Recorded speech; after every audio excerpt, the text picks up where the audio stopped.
Le moment est venu de discuter des stéréotypes de genre à l'école. À quel âge apprenons-nous à tort que certaines activités sont réservées aux garçons et d'autres aux filles? Pensez-vous que les garçons et les filles ont des capacités intellectuelles différentes en fonction de leur sexe? Devrait-il y avoir des matières différentes pour les filles et les garçons? Réfléchissons ensemble à ces questions.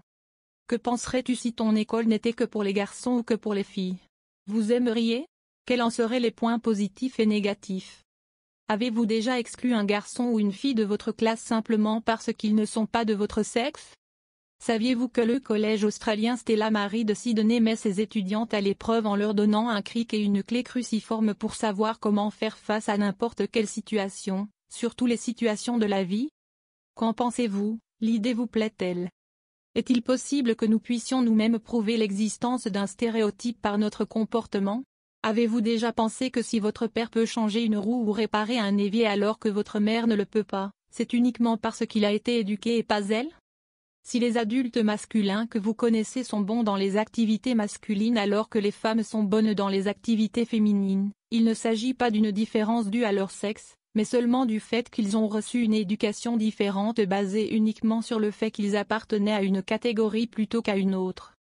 Dans quelle mesure pensez-vous que la langue contribue à l'émergence, au maintien et à l'affirmation des stéréotypes culturels? Ou, au contraire, est-ce que ce sont les stéréotypes qui font que le langage acquiert une certaine forme? Expliquons maintenant. Savez-vous ce qu'est le genre grammatical? Certaines langues ont un système qui attribue un genre à tous les noms, qu'il s'agisse d'un être animé ou d'un objet inanimé. Le genre grammatical est le système de classification d'une langue selon lequel on dit par exemple que le mot italien mela est féminin alors que le mot libro est masculin. Il existe dans le monde des langues comme le turc, le japonais ou le thaï qui n'ont pas de genre. Des langues comme l'anglais et l'afrikaans qui n'attribuent pas de genre au substantif mais l'indiquent par le biais des pronoms.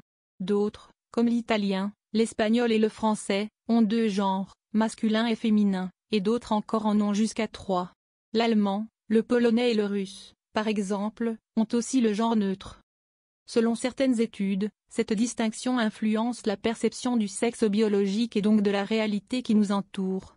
Selon une autre étude, les langues qui encodent les stéréotypes de genre de manière plus intensive ont tendance à avoir des locuteurs avec des associations de genre stéréotypées plus fortes.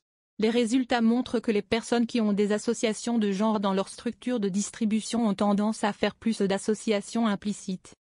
Et avez-vous déjà rencontré dans vos manuels scolaires des exemples de rôles masculins ou féminins? Pouvez-vous décrire en 3 mots ce que doit être un homme? Et une femme? N'oubliez pas que les mots pèsent plus lourd que les pierres.